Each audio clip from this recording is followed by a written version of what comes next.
आखिर humans Mars पर कैसे रहेंगे? अगर मैं कहूँ कि साइंटिस्टों को इंसेक्ट लेग मिली है मार्स पर, अब ह्यूमंस मार्स पर सांस भी ले सकेंगे और सब्जियां भी उगा पाएंगे। आज ह्यूमंस की पॉपुलेशन 8 अरब से भी ज्यादा होने वाली है। साइंस के इतने एडवांस होने की वजह से अर्थ में मौजूद पॉपुलेशन दिन ब दिन बढ़ती जा रही है। अगर ऐसा चलता रहा जो चल रहा है तो एक ना एक दिन ऐसा आएगा जब ह्यूमंस की पॉपुलेशन इतनी ज्यादा बढ़ जाएगी कि तब ह्यूमंस से अर्थ में जगह ही नहीं रहेगी रहने के लिए। इस आने वाले दिन के वक्त पर गौर करते हुए आज के तमाम साइंटिस्टों ने दूसरे प्लैनेट्स पर ह्यूमन सिविलाइजेशन को बसाने की कोशिश में लग चुके हैं। सोलर सिस्टम में मौजूद सारे प्लैनेट्स में साइंटिस्टों ने सिर्फ मार्स को चुना है ह्यूमंस को बसाने के लिए, क्योंकि सोलर सिस्टम में बाकी सब प्लैनेट्स अर्थ और मार्स को छोड़ के हैबिटेबल जोन से बाहर हैं। दूसरे प्लैनेट्स पर रहने के लिए टेम्परेचर बहुत ही ज्यादा है या बहुत ही कम। हमारे सोलर सिस्टम में मौजूद बाकी प्लैनेट्स मार्स के मुकाबले में जहर के बराबर हैं। फ्यूचर में जिंदगी गुजारने के लिए मार्स को चुना गया है। साइंटिस्टों के मुताबिक आने वाले 50 सालों के बाद हम मार्स पर आसानी से जिंदगी गुजारेंगे। अगर हम अभी मार्स पे जाने के लिए अभी तक के सबसे तेज रफ्तार स्पेस रॉकेट में जाएं तो मार्स पर पहुंचने के लिए सबसे कम 40 दिन का और सबसे ज्यादा 9.5 मंथ्स का वक्त लगेगा, क्योंकि मार्स हमेशा अपनी पोजीशन बदलता रहता है। सोलर सिस्टम का सबसे दूसरा छोटा प्लैनेट यानी मार्स के एटमॉस्फेयर में 95% कार्बन डाइऑक्साइड और 0.13% ऑक्सीजन मौजूद है। मतलब मार्स पे ऑक्सीजन ना होने के बराबर है। इसीलिए मार्स पे सांस लेने के लिए आपको अर्थ से बार बार ऑक्सीजन सिलेंडर मंगवाना पड़ेंगे। मार्स में मौजूद 95% कार्बन डाइऑक्साइड से ऑक्सीजन को अलग करना भी एक चुनौती है और इसी प्रोसेस को कामयाब करने में काम आएगा नासा की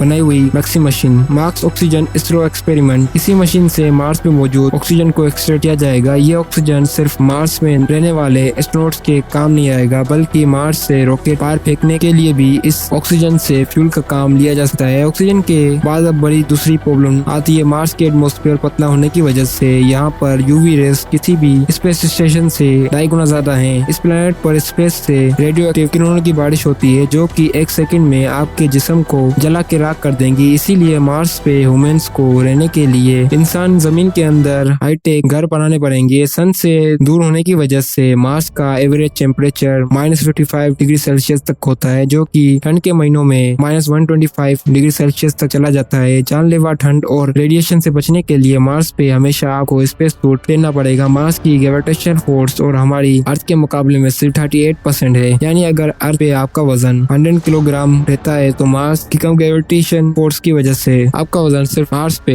37 किलोग्राम हो जाएगा। तो अगर आप मार्स पे चलने में थोड़ा ज्यादा एफर्ट लगाएंगे तो आप सुपरमैन की तरह उड़ने लगेंगे। प्रॉब्लम नंबर 3, मार्स की मिट्टी। मार्स की सॉइल फर्टाइल ना होने की वजह से इस मिट्टी में फसल नहीं उगेगी। मार्स पर आप कहाँ पर भी हो, किसी भी प्लेनेट पर हो, खाने की जरूरत तो पड़नी है। इसी हालात में आप हाइड्रोलिक यानी न्यूट्रिशन के लिए मार्स पे खाना बिना मिट्टी के भी उगा सकते हो, पर तब भी ये फसल आप खुले आसमान के नीचे नहीं उगा पाएंगे, बल्कि फसल मार्स में आपको स्पेसक्राफ्ट या बिल्डिंग के अंदर उगानी पड़ेगी। इतनी मेहनत करने के बावजूद आप मार्स पे अपनी पसंदीदा और मनचाही फसल नहीं उगा पाएंगे। आपकी जरूरत का सिर्फ 20% खाना ही आपको मार्स प्लेनेट पर ही मिलेगा, बाकी का खाना आपको अर्थ से मंगवाना पड़ेगा। मार्स प्लेनेट पे हमारे पूरे सोलर सिस्टम में सबसे खतरनाक दूर से बड़ा तूफान आता है जो महीनों तक चलता है। ये रेत का तूफान इतना भयानक है कि पूरे का पूरा मार्स प्लेनेट तेज में हो जाता है। इस प्लेनेट में मौजूद ओलंपियस मून हमारे सोलर सिस्टम का सबसे बड़ा माउंटेन है, जिसकी हाइट 25 किलोमीटर है और ये माउंटेन 600 किलोमीटर के अंदर फैला हुआ है। साइंटिस्टों के मुताबिक ये शील वोल्केनो जो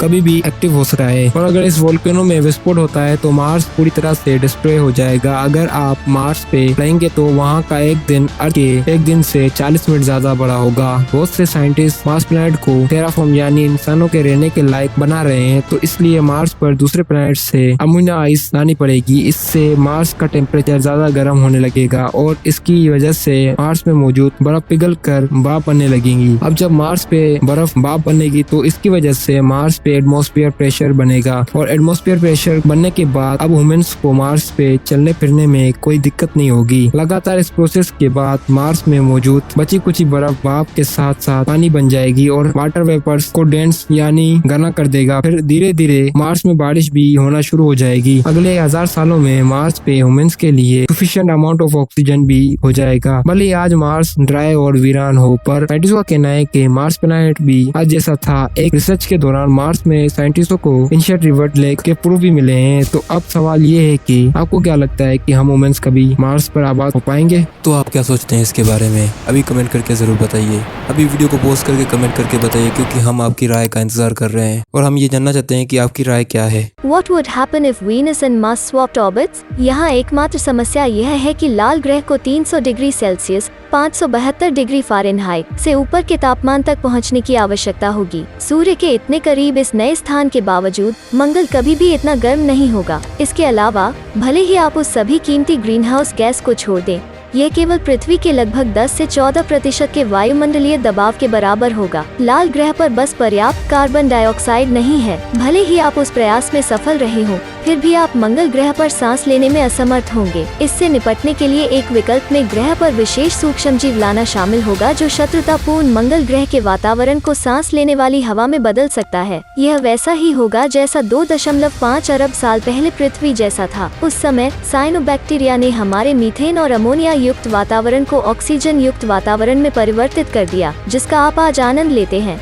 अंततः यह समय और संसाधनों की एक बड़ी बर्बादी होगी। आप पाएंगे कि मंगल के कमजोर चुंबकीय क्षेत्र के साथ यह आपके द्वारा बनाए जा सकने वाले किसी भी वातावरण को धारण करने में सक्षम नहीं होगा। यह सौर हवाओं की शक्ति के लिए धन्यवाद होगा, जो आप जो भी वातावरण उत्पन्न करने का प्रबंधन करेंगे उसे लगातार छीन लेंगे। और शुक्र की पुरानी कक्षा में सौर हवाएं मंगल की तुलना में लगभग 5 गुना घनी होंगी। शुक्र से बाहर निकलने पर जीवन के लिए परिस्थितियां बनाने का सवाल नीचे आ सकता है कि क्या आप ग्रह पर एक महासागर बनाने का प्रबंधन कर सकते हैं, और वो हाइड्रोजन के साथ वातावरण पर बमबारी करेगा। जैसे ही हाइड्रोजन को वायुमंडल में पेश किया जाता है, यह कार्बन डाइऑक्साइड के साथ प्रतिक्रिया करेगा, जिससे पानी का निर्माण होगा। पर्याप्त हाइड्रोजन का परिचय दें और आप अंततः शुक्र को इसकी सतह के 80% पानी से ढके हुए देख सकते हैं।